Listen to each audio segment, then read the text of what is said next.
Hello दोस्तों, कैसे हैं आप सब। उम्मीद करता हूँ कि सब बढ़िया होगा। फ्रेंड्स, क्या आपको पता है कि इस दुनिया में एक ऐसा देश भी है जिसके चारों ओर तो जमीनी बॉर्डर है, लेकिन देश के अंदर नदियों की कोई कमी नहीं है। इनफैक्ट ये डबल लैंडलॉक्ड कंट्री है। दोस्तों, इस देश को 329 BCE के आसपास अलेक्जेंडर द ग्रेट ने अपने कब्जे में ले लिया था। एक ऐसी कंट्री जहाँ के लोगों के बारे में कहा जाता है कि ये बहुत ही इमोशनल होते हैं, इनकी आंखों से बातों बातों में आंसू निकल आते हैं। दोस्तों, आज मैं आपको जिस देश के बारे में रोचक जानकारी देने जा रहा हूँ, उस देश में सबसे ज्यादा आपको रूस कंट्री का प्रभाव दिखेगा। कहते हैं कि यहाँ पर आपको लगेगा कि मानो आप रूस में ही हैं। आपको अब भी समझ में आया कि आपको आज किस कंट्री के बारे में रोचक फैक्ट्स बताएंगे। जी हाँ दोस्तों, यह है एशिया का बहुत ही खूबसूरत देश जिसका नाम है उज्बेकिस्तान। बस आपसे एक ही रिक्वेस्ट है कि आप इस वीडियो को अंत तक जरूर देखिएगा और साथ ही साथ इस वीडियो को खूब सारा प्यार भी लाइक्स के रूप में दीजिएगा। दोस्तों, सबसे पहले तो आपको बता दूं कि इस देश का ऑफिशियल नेम है रिपब्लिक ऑफ उज्बेकिस्तान, जो कि सेंट्रल एशिया का एक देश है। ये एक लैंडलॉक्ड कंट्री है जिसका बॉर्डर तुर्कमेनिस्तान, अफगानिस्तान और साथ ही कजाकिस्तान और तजिकिस्तान से भी मिलता है। इस देश की कुल जनसंख्या है 3,37,00,000 के आसपास और सबसे ज्यादा जनसंख्या वाले देशों की सूची में ये 42वें नंबर पे आता है। दोस्तों, इस देश के पास कुल लैंड एरिया है 4,25,400 स्क्वायर किलोमीटर। अगर पॉपुलेशन डेंसिटी की बात करें तो आपको कुल 79 लोग पर स्क्वायर किलोमीटर यहाँ दिख जाएंगे। देश के 50% लोग शहरों में रहते हैं तो 50% लोग गाँव में रहते हैं। आपको ये भी बताएं कि ये देश अभी बहुत जवान है। इस समय इस देश की औसत उम्र है 27 साल के आसपास। दोस्तों, उज्बेकिस्तान को लेकर कई लोग कंफ्यूज रहते हैं। कई लोगों को आज भी लगता है कि क्या ये रूस का हिस्सा है। उसके पीछे की मेन वजह यह है कि यहाँ के लोगों के बीच में जो कल्चर है, यहाँ का जो लाइफस्टाइल है, आपस में बात करने का जो तरीका है, कपड़े पहनने का जो स्टाइल है, वो सब कुछ रूस देश से मिलता जुलता है। इसके पीछे की वजह यह है कि यहाँ पर रूस का 200 साल से ज्यादा तक राज रहा था। इसी की वजह से आज के दिन भी कोई यहाँ आए तो उसके बाद वो ऐसा फील नहीं करता कि वो रशिया में ना हो। इस देश ने 1991 में आजादी पाई थी। दोस्तों, उज्बेकिस्तान की ऑफिशियल लैंग्वेज है उज्बेक, जो कि यहाँ कम से कम 27 मिलियन लोग बोलते हैं। इसी लैंग्वेज का इस्तेमाल यहाँ पर सरकारी काम के लिए भी किया जाता है। साथ ही दोस्तों, आपको ये भी बता दूं कि इस कंट्री में रशियन लैंग्वेज भी बोलने वालों की कोई कमी नहीं है। जी हाँ, खूब सारे लोग यहाँ ऐसे हैं जो दोनों ही भाषाएं बोलते हैं। क्या बात है, मल्टीलिंगुअल। दोस्तों, क्या आपको पता है कि उज्बेकिस्तान देश के लोगों को बहुत ही इमोशनल कहा जाता है? उसके पीछे भी एक वजह है। कहते हैं कि यहाँ के लोग दिल से ज्यादा सोचते हैं और दिमाग से कम सोचते हैं। पर आपने किसी का भरोसा जीत लिया तो समझिए कि वो आपके लिए अपनी जान भी दे देगा। लेकिन यहाँ के लोग इतने इमोशनल होते हैं कि वो बातों बातों में आंसू भी बहाने लगते हैं। जी हाँ, अगर कोई बात उनको चुभ गई तो बहुत परेशान हो जाते हैं। तभी कहा जाता है कि आप उज्बेकिस्तान के लोगों के साथ ज्यादा मुंहफट न बने। दोस्तों, चूंकि इस देश में सबसे ज्यादा उज्बेक भाषा ही बोली जाती है, तो आज हम आपको इस देश का मतलब भी उज्बेक भाषा में बता देते हैं। उज्बेक में इस वर्ड का मतलब है लैंड ऑफ द फ्री। दोस्तों, कहा जाता है कि इस देश के लोगों को फ्री बर्ड्स की तरह रहना पसंद है। जी हाँ, कोई भी किसी भी चीज के लिए इनको न रोके और न ही टोके। लेकिन 1991 में ये देश आजाद हुआ। आप समझ सकते हैं कि आजादी की सांस इस देश ने कई सालों के बाद ली है। उज्बेकिस्तान ने कई बार नेचुरल डिजास्टर्स का भी सामना किया है। 1966 में यहाँ पर भयानक भूकंप आया था। कहते हैं कि इस भूकंप ने पूरे देश को ही हिलाकर रख दिया था। हजारों की संख्या में यहाँ पर लोग बेघर हो गए थे और सबसे बड़ी बात यह थी कि यहाँ पर जान माल का भी बहुत नुकसान हुआ था। दोस्तों, उज्बेकिस्तान देश के फ्लैग में आपको 3 रंग नजर आते हैं। जी हाँ, सबसे ऊपर है ब्लू, जिसका मतलब होता है पानी। उसके बाद दोस्तों आता है व्हाइट, यानी कि शांति, और सबसे नीचे आता है ग्रीन, जिसका मतलब होता है नेचर एंड न्यू लाइफ। साथ ही आपको इस फ्लैग में 12 स्टार्स भी नजर आते हैं, जो होते हैं साल के 12 महीनों के लिए। क्या बात है, कहने का मतलब यह है कि देश के फ्लैग ने ही सारा का सारा मैसेज देने की कोशिश की है। दोस्तों, आपको बता दूं कि उज्बेकिस्तान में कॉटन का बिजनेस बहुत ही बड़े लेवल पे किया जाता है। कहने का मतलब यह है कि यहाँ की इकोनॉमी काफी हद तक इस पर निर्भर है।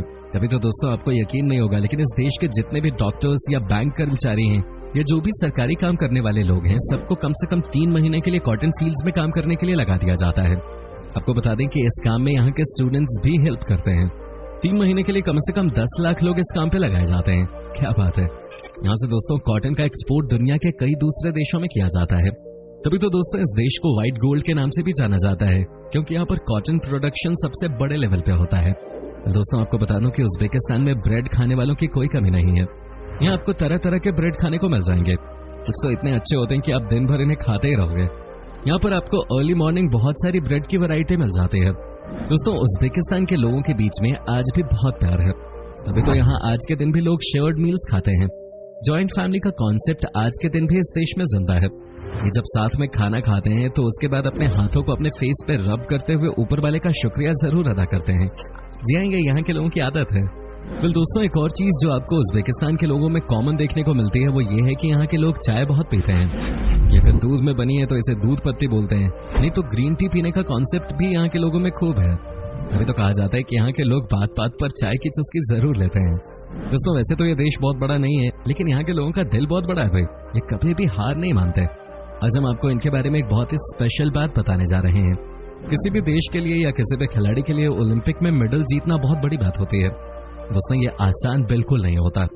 आपको भी पता है कि मेडल जीतना कितना मुश्किल होता है ओलंपिक्स में। आपको बता दूं, साल 2016 में जो रियो ओलंपिक्स खेला गया था, वहां पर ये देश बॉक्सिंग इवेंट में टेबल टॉपर था। इस देश ने कुल मिलाकर 3 गोल्ड और 2 सिल्वर मेडल्स जीते थे। वैसे भी यहाँ के बच्चे को स्पोर्ट्स में बहुत इंटरेस्ट रहता है। इसी बात पे एक लाइक हो जाए भाई। दोस्तों, जब बात आती है सबसे ज्यादा पॉपुलेशन वाले देशों की, तो आपको बता दूं कि सेंट्रल एशिया में उज़्बेकिस्तान सबसे ज्यादा जनसंख्या वाला देश है। हालांकि यहाँ पर ओवर पॉपुलेशन की कोई बड़ी समस्या नहीं है, लेकिन फिर भी यहाँ की सरकार इस पे नजर बना के रखती है। वो जानते हैं कि जनसंख्या कई बार आपके लिए आशीर्वाद है, तो कई बार आपके देश को वो बर्बाद भी कर देती है। दोस्तों, जैसे हमारे देश में राइस लोगों को बहुत पसंद आता है, वैसा ही हाल उज़्बेकिस्तान के लोगों का भी है। जी हाँ, यहाँ के लोगों को भी दिन के समय राइस खाना बहुत पसंद है। यहाँ पर वो पुलाव खाना भी काफी पसंद करते हैं। दिन के समय जो पुलाव इस देश में बनाते हैं वो पूरी तरह से वेज होता है, यानी कि सब्जियों के साथ ही राइस को तैयार किया जाता है। दोस्तों, ये बात तो आप जानते हैं कि इस देश में उज़्बेक भाषा सबसे ज्यादा बोली जाती है। ऐसे में आपको ये भी बता दूं कि यहाँ के लोग इंग्लिश में भी ट्रेंड होते हैं। यहाँ के 60% लोग इंग्लिश में भी लोगों के साथ कम्युनिकेट कर सकते हैं। इसी वजह से इस देश में जो टूरिस्ट आते हैं उनको किसी भी चीज में कोई दिक्कत नहीं आती, क्योंकि कम्युनिकेशन अच्छे से हो जाता है। फिर फ्रेंड्स, एक बात जो उज़्बेकिस्तान के लोगों के बारे में कही जाती है वो ये है कि ये बहुत ही शकी नेचर के होते हैं। कहने का मतलब ये है कि यहाँ के लोग कई बार आपको परेशान कर देंगे, क्योंकि इनके सवाल ही खत्म नहीं होते। यहाँ पर आपको हर किसी को आपको हर चीज के बारे में एक्सप्लेन करने की जरूरत होती है। अगर आपने किसी से मदद भी मांगी तो 10 बार पूछा जाएगा कि आपने मुझे ही क्यों चुना। ये है यहाँ के लोगों का नेचर। बिल दोस्तों, आपको बता दूं कि उज़्बेकिस्तान विश्व का दूसरा सबसे बड़ा कपास निर्यातक तथा 5वां सबसे बड़ा उत्पादक देश है। वहीं ये देश सोना, तेल और प्राकृतिक गैस और साथ ही यूरेनियम भी निर्यात करता है। इस देश का सोना कई देशों में बहुत पॉपुलर है, तभी तो यहाँ से सोने को बड़े लेवल पे एक्सपोर्ट भी किया जाता है। इतना ही नहीं, उज़्बेकिस्तान की मदद से कई एशियन कंट्रीज में प्राकृतिक गैस भी सप्लाई की जाती है। ये भी यहाँ एक तरीके से देखा जाए तो सोर्स ऑफ इनकम ही है। दोस्तों, एक बात जो आपको बहुत खुश कर देगी इस देश के बारे में वो ये है कि उज़्बेकिस्तान के लोग बहुत पढ़े लिखे होते हैं। अगर आपने कभी भी इस देश की लिटरेसी रेट चेक की हो तो आपको पता चल जाएगा कि यहाँ पर लगभग सबके सभी पढ़े लिखे हैं। यहाँ आपको कोई भी ऐसा नहीं मिलेगा जो अनपढ़ हो। यहाँ के हर घर में एजुकेशन एंड ओवरऑल डेवलपमेंट को बहुत सीरियसली लिया जाता है। उज़्बेकिस्तान में भी भारत की ही तरह एक मान्यता है। जानते हो क्या है? चलिए हम आपको बता देते हैं। जैसे हम भारत में बिल्लियों के रास्ता काटने के बाद रुक जाते हैं, वैसे ही दोस्तों उज़्बेकिस्तान में ब्लैक बिल्ली अगर रास्ता काट दे तो यहाँ के लोग आगे बढ़ने से रुक जाते हैं। यहाँ पर लोग ब्लैक बिल्ली को देखना अशुभ मानते हैं। तभी तो दोस्तों यहाँ पर कई बार लोग घंटों बिता देते हैं एक ही जगह पे जिस रास्ते से बिल्ली निकली हो, उस रास्ते से वो पहले नहीं जाना चाहते। दोस्तों, आपको बता दें कि ट्रेडिशनल उज़्बेक बेड को ओबी नॉन या सिर्फ नॉन के नाम से जाना जाता है। ये दिखने में सपाट और गोल होता है। इस ब्रेड को कभी चाकू से न काटकर सिर्फ हाथों से ही फाड़ा जाता है। खास बात यह है कि इस ब्रेड को कभी घर के बाहर नहीं फेंका जाता। अब तक तो आपको लग रहा होगा कि यहाँ के लोग सिर्फ ब्रेड खाने से ही मतलब रखते होंगे, लेकिन इन्होंने ये भी प्रूव कर दिया है कि यहाँ के लोग न सिर्फ ब्रेड को खाते हैं बल्कि यहाँ तो इसकी अहमियत ही कुछ और है। कोई इसे घर के बाहर नहीं फेंक सकता।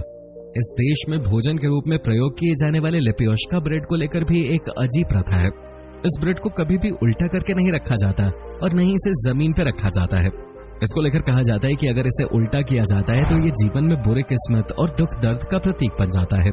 दोस्तों, एक और चीज आपको इस देश के बारे में जानने की जरूरत है और वो ये है कि उज़्बेकिस्तान में 2 पुरुष ही आपस में हाथ मिलाकर एक दूसरे को विश कर सकते हैं। यही यहाँ का नियम है। कहने का मतलब ये है कि यहाँ पर आप किसी भी महिला से हाथ नहीं मिला सकते हैं और ये यहाँ अच्छा नहीं माना जाता। कहते हैं कि महिलाओं को विश करने का अलग अंदाज है।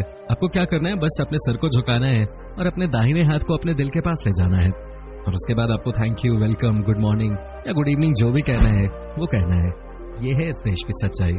यहाँ पर डायरेक्ट महिलाओं के साथ आई कांटेक्ट को भी अच्छा नहीं माना जाता। जी हाँ दोस्तों, इस देश में जाने से पहले आपको इस बात पे जरूर ध्यान रखना चाहिए। उज़्बेकिस्तान की संस्कृति और परंपरा में बड़ों का आदर प्राचीन समय से चलता आ रहा है। यहाँ बड़े बुजुर्गों का बहुत आदर किया जाता है और उनसे ऊंची आवाज में बात नहीं की जाती। वैसे यह परंपरा हमारे देश में भी प्राचीन काल से चलती आ रही है। तो दोस्तों, ये था उज्बेकिस्तान।